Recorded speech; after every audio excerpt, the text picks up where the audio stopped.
කොහොමද ඉතින් මගේ යාළුවන්ට අද අපි බලන්න යන්නේ ලොකු පොඩි කවුරුත් ආසාවෙන් බලපු කාටුන් සීරීස් එකක් වුණ Ben 10 කතාමාලාව වෙනුවෙන් 2009 දී රිලීස් වුණ Ben 10 ෆිල්ම් එක. එහෙනම් ඉතින් වැඩි කතා නැතුව channel එකට පොඩි subscribe පාරකුත් දාගෙනම අපි යමු මේ කතාව බලන්න.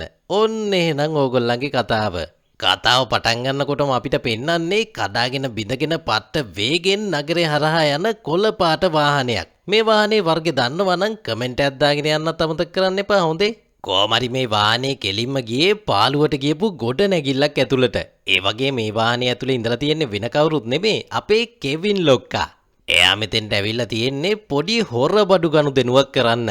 ඒ හොරබඩු ගනුදෙනුව කරන අතරමැදියා මෙතෙන්ට ගෙන්නුවා සුපිරි බයික් තුනක්. එතනින් දෙන්නෙක් කෙවින්ට ගෙනත් දුන්නා අමුතු විදියේ චිප්සෙට් එකක්. මේ අය නම් කිව්වේ මේක ඇවිල්ලා පිටසක්වල තාක්ෂණයක් කියලා. හැබැයි ඉතින් ඒ අය තියා කෙවින්වත් දන්නේ මොනවද මේ තියෙන්නේ කියලා. ඒක නිසා කෙවින් කිව්වේ මේ දේවල් මොනවද කියලා හරියට දැනගන්නකම් මට මේව ගන්න විදියක් නැහැ. ඒක නිසා මට මගේ හවුල්කාරයන්ට කතා කරන්න සිද්ධ වෙනවා කියලා. ඒ හවුල්කාරයෝ ඉතින් වෙන කවුරුත් නෙමේ ගුවේනුයි Ben ටෙනිසනුයි. ඒත් ඉතින් එයාලටත් හිතාගන්න බැරි වුණා මේ චිප් මොනවද කියලා. හැබැයි Ben ඒවට ලං වෙනවත් එක්කම එයාගේ බල ඔරලෝසුව නම් පිස්සු නටන්න පටන් ගත්තා. මේක දැක්ක මේ චිප් ටික විකුණන්න ආපු කෙනත් ඇහුවා ඇත්තටම ඔයාලා කවුද? මොකද ඔයාලා වගේ ගැනුම්කරුවෝ මීට කලින් මට කවදාවත් හම්බෙලා නැහැ කියලා. ඒත් එක්කම අනිත් බයික් එක උඩ හිටිය ගෑනු ළමයා කියන්න පටන් ගත්තා මෙයාලා ගැනුම්කරුවෝ නෙමේ මෙයාලා ඇවිල්ලා විශ්ව පොලිස් ආරක්ෂකයෝ කියලා. ඒ දේ කියපු ගෑනු ළමයාගේ නම තමයි එලේනා. එයා ඇවිල්ලා ඒ කාලේ බෙන්ගේ ආදරවන්තිය. එලේනාගේ තාත්තත් විශ්ව පොලිසියේ හිටපු කෙනෙක්. හැබැයි එයා එකෙන් අයින් වෙලා එලේනත් එක්කම අතුරුදහන් වෙලා ගිහිල්ලා. අවුරුදු ගානකට පස්සේ තමයි බෙන්ගේ ඉස්සරහට එලේනා මේ ඇවිල්ලා තියෙන්නේ. ඒ වගේම එයා මේ කල්ලියට සම්බන්ධ වෙලා තියෙන්නේ බෙන්ව හොයාගන්න. මොකද එයාට බෙන්ගෙන් ලොකු උදව්වක් ඕනලු. එලේනාගේ තාත්තව කවුරු හරි පැහැරගෙන ගිහිල්ලා. එයාව පැහැරගත් එකයි මේ චිප් අතරයි මොකක් හරි සම්බන්ධයක් තියෙනවලු. එලේනා ඉතින් බෙන්ගෙන් ඉල්ලන්නේ එයාව බේරගන්න එයාට උදව් කරන්න කියලා. හැබැයි ඉතින් මෙයාලට වැඩි විස්තරයක් නම් කතා කරන්න හම්බුනේ නෑ. මොකද මෙයාල ළඟ තිබ්බ චිප් එකපාරටම ක්‍රියාත්මක වෙන්න පටන් ගත්තා. ඒක දැක්ක ගුවෙන් නම් කිව්වේ මේක ඇවිල්ලා එලේනා අපිව අල්ලගන්න අටවපු උගුලක් කියලා. ඒත් ඉතින් එලේනා නම් කිව්වේ මම දිවුරලා කියනවා මේ දේ ගැන මොකුත් මම දන්නේ නැහැ කියලා. කොහොම හරි ඒ චිප් ටික දාලා තිබ්බ බටෙත් කඩාගෙන එළියට ඇවිල්ලා අපේ අයට පහර දෙන්න පටන් ගත්තා. ඒ අස්සේ බෙන්ගේ බල ඔරලෝසුව වැඩ කරන්නෙත් නැහැ. කෙවිනුත් ඉතින් එයාගේ බලය පාවිච්චි කරලා මේ චිප් එක හැප්පෙන්න පටන් ගත්තා. ඒ අස්සේ කල්ලි හිටිය කොල්ලෝ දෙන්නත් එයාලගේ බයික් වලට නැගලා මෙතනින් දඩ බඩ ගාලා පැනලා යන්න පටන් ගත්තා. කොහොම හරි ඒ චිප් ටික පාලනය කරන්නේ මෙතන හිටිය තොප්පියක් දාගත්ත මිනිස්සෙක්. මේ වෙලාවේ බෙන්ගේ බල ඔරලෝසුවත් වැඩ කරන්න පටන් ගත්ත නිසා එයා ඒක පාවිච්චි කරලා සීත භූතයා වුණා. ගුවෙනුත් මේ වෙලාවේ බෙන්ට උදව් කරන්න පටන් ගත්තා. හැබැයි ඉතින් ඒ ඒලියන්ටත් මේ චිප් එක හැප්පෙන එක ලේසි වැඩක් වුණේ නැහැ. හැබැයි ඉතින් කොල්ලා කොහොම හරි උත්සාහ කරලා ඒ චිප් ටික අයිස් කරලා විනාශ කරලම දැම්මා. බෙන් ඉතින් අර මනුස්සයාටත් පාර දෙන්න හැදුවේ. හැබැයි ඒ පොර ගුවෙන්ලා ඉන්න පැත්තට පාර දීලා බෙන්ගේ අවධානය ඒ පැත්තට හරවලා මේ තැනින් ෂේප් එකේ මාරු වෙලා ගියා.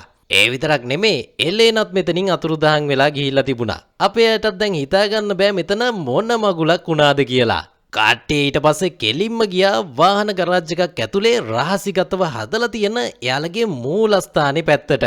ඒ වගේම අතෙන්දී අතුරුදහන් වුණ එලේනත් මෙයාලගේ පස්සෙන්ම මේ තැනට ඇවිල්ලා තිබුණා. බෙන්ලා ඊට පස්සේ එයාල ළඟ තිබ්බ තාක්ෂණය පාවිච්චි කරලා එයාලට පහර දුන්න මේ චිප් ගැන පරීක්ෂණ පවත්වන්න පටන් ගත්තා. එතෙන්දී එයාලට තේරුණා මේක ඇතුලේ මොකක් හරි පිටසක්වල තාක්ෂණයක් තියෙනවා කියලා. ඒ කියන්නේ තාක්ෂණයටත් එහා ගිය ජීවයක් මේක ඇතුලේ තියෙනවා කියලා. අඩුම තරමේ ගුවෙන්ගේ බලයටවත් ඒව ඇතුලේ ඉන්න ජීවීන් ගැන විස්තර හොයාගන්න බැරි වුණා. කොහොම හරි මේ වෙලාවේ මෙතෙන්ට ආවා විශ්ව පොලිසියේ ලොක්ෙක් වුණ බෙන්ගේ සීයා මැක්ස් ටෙනිසන්. එයා නම් මේ චිප් දැකපු ගමන් කිව්වේ මම මේක කොහෙදී හරි කලින් දැකලා තියෙනවා කියලා. හැබැයි ඉතින් එයාලට වැඩි වෙලාවක් ඒක දිහා බලාගෙන ඉන්න හම්බුනේ නැහැ. මොකද මෙයාලට අනතුරු ඇඟවීමක් ආවා එයාලගේ ගොඩනැගිල්ලට කවුරු හරි අනවසරයෙන් ඇතුල් වෙලා කියලා. ගුවෙන් ඉතින් එයාගේ බලය පාවිච්චි කරලා හොයාගත්ත ඇතුළුන කෙනා ඉන්නේ එයාලගේ ගබඩා කාමරේ ඇතුලේ කියලා. කට්ටියත් ඉතින් දඩ බඩ ගාලා එතෙන්ට ගිහිල්ලා බලනකොට එතන හිටියේ වෙන කවුරුත් නෙමේ එලේනා. සීයා නම් එයාව දැක්ක ගමන් හොඳටම කේන්ති අරගෙන කිව්වා ඔයා මේ දැම්ම මේ ගොඩනැගිල්ලෙන් එළියට යන්න ඕන කියලා. එලේනත් ඉතින් එයාට වෙලා තියෙන දේ 100ට කියලා එයාට උදව් කරන්න කියලා කිව්වත් 100 නම් පොඩ්ඩක්වත් කැමති වුණේ නැහැ එලේනට උදව් කරන්න. එලේන මෙතනින් යන්න කලින් මැක්ස්ට කිව්වා අවුරුදු 3කට කලින් ඔයාට තිබුණ අපිට උදව් කරන්න. හැබැයි ඔයා ඒක කරන්නේ නැතුව අපිව මහා පාරට ඇදලා දැම්මා. ඔයා දැනුත් කරන්නේ ඒකමයි කියලා. ගොයනුත් මේ වෙලාවේ 100කින් ඇහුවා මොකක්ද මෙතන මේ ඇත්තටම සිද්ධ වෙන්නේ කියලා.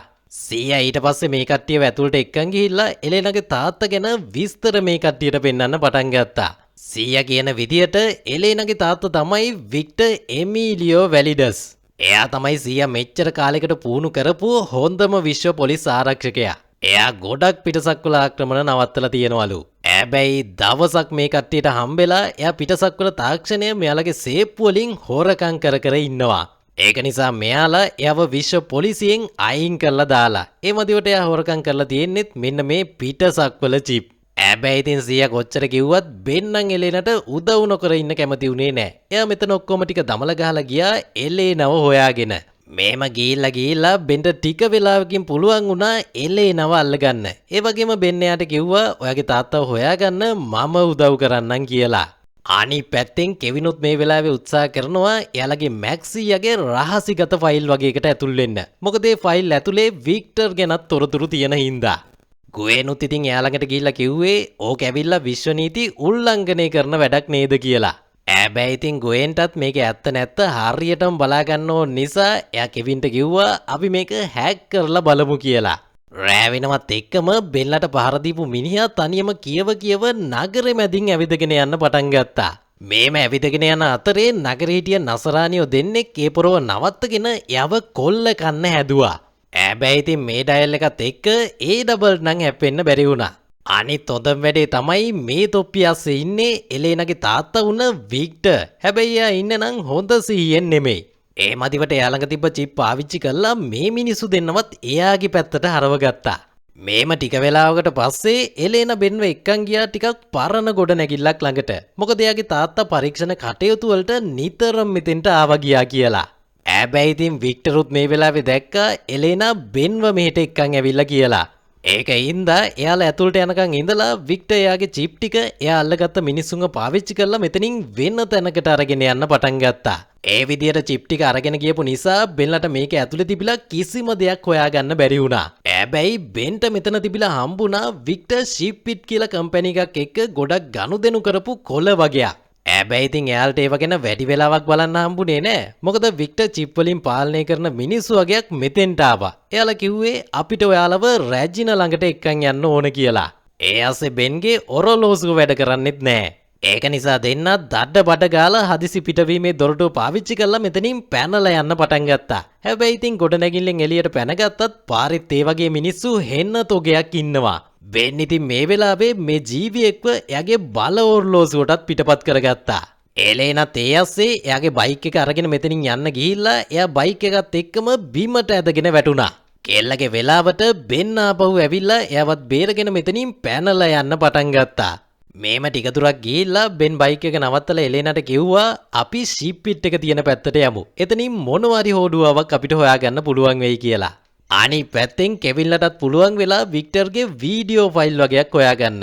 එතෙන්දි වික්ටර් මැක්ස්ට කියනවා මම මේ චිප් ගත්තේ පරීක්ෂණයකට. මොකද මේ චිප් අපිට ලොකු තර්ජනයක් වෙන්න පුළුවන්. මොකද මේ චිප් මොන හරි දෙයක් සැලසුම් කරනවා කියලා. හැබැයි ඉතින් මැක්ස් නම් ඒක පිළිගත්තෙම නෑ. එයා කියන්නෙම මේ චිප් වලට පණ නෑ. ඒ වගේන් කාටවත්ම තර්ජනයක් වෙන්නෙත් නැහැ කියලා. ඒත් ඉතින් වික්ටර් දිගින් දිගටම කියනවා ඒ චිප් හරියට මී වදයක මී මැස්සෝ වගේ. එයාලා අනිවාර්යයෙන්ම අපි වෙනුවෙන් මෙහාට එනවා කියලා. මේ වීඩියෝ එක බලපු අපේ ඩබල්ටත් තේරුණා මෙතන මොකක් හරි අවුලක් තියෙනවා කියලා. කෙවින් ඊට පස්සේ බලන්න පටන් ගත්තා එයාලගේ අවට මේ වගේ චිප් තව කොයිද තියෙන්නේ කියලා. ඒකෙන් පෙන්නුවේ චිප් විශාල ප්‍රමාණයක් ෂිප්පිට් කියන කම්පැනි එක ඇතුලේ තියෙනවා කියලා. දෙන්නත් ඉතින් දඩ බඩ ගාලා ඒ කම්පැනි එක පැත්තට ගිහිල්ලා ඒකේ දොරත් කඩාගෙනම කම්පැනි එක ඇතුළට ගියා. හැබැයි ඉතින් ඒ වෙනකොට ඒක ඇතුලේ නම් කිසිම දෙයක් තිබුණේ නැහැ. ඒත් ඉතින් මේක ඇතුලේ තිබ්බ ෆයිල් අවසනකොට මෙයාලට හම්බුණා මෙතන ඉඳලා පැකේජ් හෙන ගොඩක් ලෝකේ වටේටම යවලා තියෙනවා කියලා. ඒත් එක්ක මෙතෙන්ට මිනිස්සෙක් ඇවිල්ලා කිව්වා ෂිප්පිට් එක දැන් වහලා තියෙන්නේ. කරුණාකරලා දැන් මෙහෙන් පිට වෙලා ගනුදෙනු කරන වෙලාවට එන්න කියලා. කෙවින්ට තේරුණා මේ මිනිස්සයාගේ මොකක් හරි අවුලක් තියෙනවා කියලා. කෙවින් ඊට පස්සේ ආව බෙල්ලෙන් අල්ලගෙන ප්‍රශ්න කරනකොට පොර කිව්වේ රැජිනගේ කැමැත්ත මත තමයි මේ හැම දෙයක්ම සිද්ධ වෙන්න ඕන කියලා. කෙවිනුත් ඊට පස්සේ පොරට හොඳ පාරක් ගහලා මෙතනින් ඉක්මනටම පිට වෙලා යන්න හැදුවා. හැබැයි ඉතින් අර මිනිස්සයා කාර් එක පිටිපස්සට ඇවිල්ලා මොනවා හරි දෙයකට කතා කරන්න පටන් ගත්තා. එයා කතා කරලා තියන්නේ වෙන මොකටවත් නෙමෙයි අර චිප් වලට. කෙවිනුත් ඉතින් ඒව දැක්ක විතරයි වාහනේත් අරගෙන පට්ට වේගකින් මෙතනින් පැනලා යන්න පටන් ගත්තා. හැබැයි ඉතින් ඒ චිප් ටිකත් යකඩ බෝල වගේ හැදිලා කාර් එක පිටිපස්සෙන් මෙන්න පටන් ගත්තා. කෙවින්ටත් ඉතින් ඒව මග අර ගන්න එක එච්චර ලේසි වැඩක් උනේ නැහැ. ඒ අසේවා කටු බෝල වගේත් වෙනස් වුණා. බෙන්ලත් මේ වෙලාවේ ෂීප් පිට් එක හොයාගෙන යන ගමන් හිටියේ. හැබැයි එයාලට එකපාරටම වාහන සද්දයක් ඇහෙන්න පටන් ගත්තා. ඒ සද්ද ඇහුණ ගමන් බෙන් අඳුරගත්තා ඒ ඇවිල්ලා කෙවින්ගේ වාහනේ කියලා. කෙවින්ටත් ඉතින් මේ චිප් එක වැඩි වෙලාවක් සෙල්ලම් දාන්න බැරි වුණා. කොල්ලා එක කටු බෝලයක වැදිලා වාහනේත් එහෙම්මම පෙරලා ගත්තා. ඒ පෙරලීමෙන් ඒ දෙන්නට නම් අවුලක් උනේ නැහැ. හැබැයි කෙවින් පන වගේ ආදරය කරන වාහනේට නම් ලොකු ඩැමේජ් එකක් වුණා. කොහොමරි ඩබල් හිතුවේ චිප් වල කරදරේ දැන් ඉවර ඇති කියලා. හැබැයි ඉතින් එකපාරට මෙයාලගේ ඉස්සරහින් මතුණා තඩිම තඩි චිප් බෝලයක්. බෝලයක් කිව්වට ඒක පල්ලෙහාට ආවේ නම් කටු බෝලයක් වෙලා. ගුවෙන්ගේ බලයෙන්වත් ඒකට මෙලෝදියක් කරන්න බැරි වුණා. හැබැයි ඉතින් ඒ ඩබලගේ වෙලාවට බෙන් මෙතෙන්ට ඇවිල්ලා එයා බල ඔර්ලෝසුවෙන් වෙනස් වුණා මහා උරග දැවැන්තයා විදිහට. ඒත් ඉතින් මහා උරග දැවැන්තයාටත් මේ චිප් විනාශ කරන එක එච්චර ලේසි වැඩක් උනේ නැහැ. මොකද ඒවා එක එක විදිහට වෙනස් වෙනවා. කොහොමරි මේම හැප්පිලා අන්තිමේටම බෙන් කෙවින්ගේ කාර් එක උස්සලා අරගෙන චිප් ටික ඔක්කොම විනාශ වෙන්නම ගහලා දැම්මා. ඒ වැඩෙන් ඉතින් චිප් ටිකත් විනාශ වුණා. ඒ වගේම ටිකක් ඩැමේජ් වෙලා තිබ්බ කෙවින්ගේ වාහනේත් කෑලි වෙලාම ගියා. කෙවින් නම් ඉතින් ඒකට බෙන් එක පාට තරහකින් හිටියේ. කට්ටිය ඊට පස්සේ දඩබඩ ගාලා එයාලගේ මූලස්ථානයේ පැත්තට ගියා. හැබැයි ඉතින් එයාලා එතෙන්ට යනකොටත් ලෝකේ වටේම ලොකු අවුල් ජාලයක් වෙලා හැම තැනකින්ම අමුතු විදිහේ සිදුවීම් වාර්තා වෙන්න පටන් අරගෙන. බෙන්ලත් මෙතෙන්ට ඇවිල්ලා මැක්ස්ට කිව්වේ චිප් ඇතුලේ ජීවයක් තියෙනවා. චිප් තමයි මේ හැම දෙයක්ම කරන්න කියලා. සීයානම් ඒ චිප් බල්ලා කිව්වේ මේක ඇතුලේ කිසිම ජීවයක් එයාට නම් පේන්නේ නැහැ කියලා. හැබැයි ඉතින් මේ වෙනකොට චිප් නම් ලෝකේ වටේම හරිම සීග්‍රයෙන් ව්‍යාප්ත වෙන්න පටන් අරගෙන. කෙවින් නම් කිව්වේ අපි ගිහිල්ලා උන්ට වෙඩි තියලා ඉවරයක් කරලා දාමු කියලා. හැබැයි ගුවෙන් කිව්වේ ඒක හරියන්නේ නැහැ. අපි මේකට වෙන විදිහේ විසඳුමක් හොයාගන්න ඕන කියලා. එතකොට තමයි බෙන්ට මතක් වුනේ එයාලට හම්බුන මිනිස්සු රැජිනක් ගැන කිව්ව නේද කියලා. කෙවිනුත් කිව්වේ මේක මීවදයක් නම් ඒ කට්ටියට ඉන්න පුළුවන් එක රැජිනයි. ඒ රැජින තමයි බිත්තර දාලා දරුවන්ව හදන්නේ කියලා. ඒක අහපු බෙන් කිව්වේ අපි රැජිනව ඉවරයක් කරලා දැම්මොත් චිප් ටිකත් ඉවරයක් වෙලා යයි කියලා. කට්ටිය ඊට පස්සේ දඩබඩ ගාලා රැජිනව හොයන වැඩේට බැස්සා. මැක්ස් එතන තිබ්බ චිප් එකක් ගබඩා කාමරයට අරගෙන යන්න හදනකොටම ඒකේ තිබ්බ එක චිප් එකක් මැක්ස්ගේ ඇඟ ඇතුළට රිංග ගත්තා. කට්ටිය ඉතින් මේ විදිහට පාන්දර වෙනකම්ම හෙව්වත් කාටවත්ම බැරි වුණා රැජින ඉන්න තැන හොයාගන්න. ඒක නිසා බෙන් සීයාව හොයාගෙන ගියා එයාලට සීයාගෙනුත් මේකට උදව් ඕන කියලා. හැබැයි ඉතින් සීයා නම් හිටියේ බෙන්ලට උදව් කරන්න පුළුවන් තත්වයක නෙමෙයි. මොකද එයාගේ ඇඟ ඇතුළට අර චිප් එක රිංගලා. ඒ වගේ මෙයා දැන් අහන්නෙත් රැජින කියන දේ විතරයි. මැක්ස් ඉතින් මේ අයට කිව්වේ අපි පෘථිවිය යටත් කරගන්න යන්නේ. ඔයාලට මේක නතර කරන්න බෑ. මිනිස් වර්ගයා මෙතනින් ඉවරටම ඉවරයි කියලා. මැක්ස් ඒ ටික කියලා මෙතන තිබ්බ එයාගේ උපක්‍රමයක් පාවිච්චි කළා අතුරුදහන් වෙලා ගියා. බෙනුත් කිව්වේ දැන් එයා හොයලා වැඩක් නැහැ. මොකද මේක ඇතුලේ තියෙන හැම රහස් පාරක්ම එයා දන්නවා. අපි දැන් කරන්න ඕන රැජින ඉන්න තැන හොයාගන්න එක. ඒක හොයාගත්තොත් සීයාවයි එලෙනාගේ තාත්තවයි දෙන්නවම අපිට බේරගන්න පුළුවන් කියලා. කට්ටිය ඊට පස්සේ ආයෙමත් සිටියම ළඟට ගිහිල්ලා බලන්න පටන් ගත්තා. ඒකේ මොකක් හරි අමුතු දෙයක් තියෙනවද කියලා.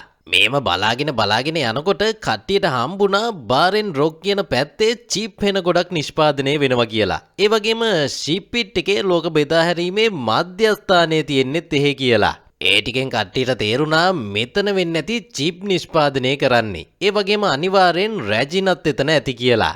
හැබැයි ඉතින් කට්ටියට දැන් එතෙන්ට යන්න විදියක් හොයාගන්න ඕන. මොකද ඉතින් කෙවින්ගේ කාර් එකත් විනාශ වුණානේ.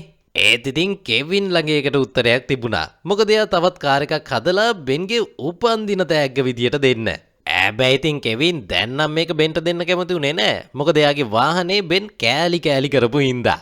ඒත් ඉතින් බෙන් බලෙන්ම වාහනේ අරගෙන පට්ට වේගෙන් ෂිප් පිට් එක තියෙන පැත්තට යන්න පටන් ගත්තා.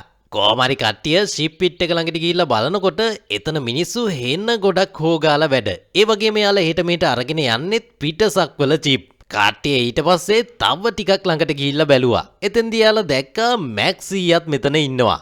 බෙන් කිව්වේ අපි දැන් එයා ළඟට ගියොත් එහෙම එයා අනිත් අයට අනතුරු වංගවයි. ඒක නිසා අපි ෂේෆ් එකේ ෆැක්ටරි එක ඇතුළට ගිහිල්ලා බලමු කියලා. ඒ ෆැක්ටරි එක ඇතුළේදී යාලා දැක්කා වික්ටර්ගේ ඇඟ ඇතුලේ ඉඳලා තමයි මේ චිප් එළියට එන්නේ කියලා. ඒ කියන්නේ අනිවාර්යයෙන්ම රැජින ඇත්තේ වික්ටර්ගේ ඇඟ ඇතුලේ.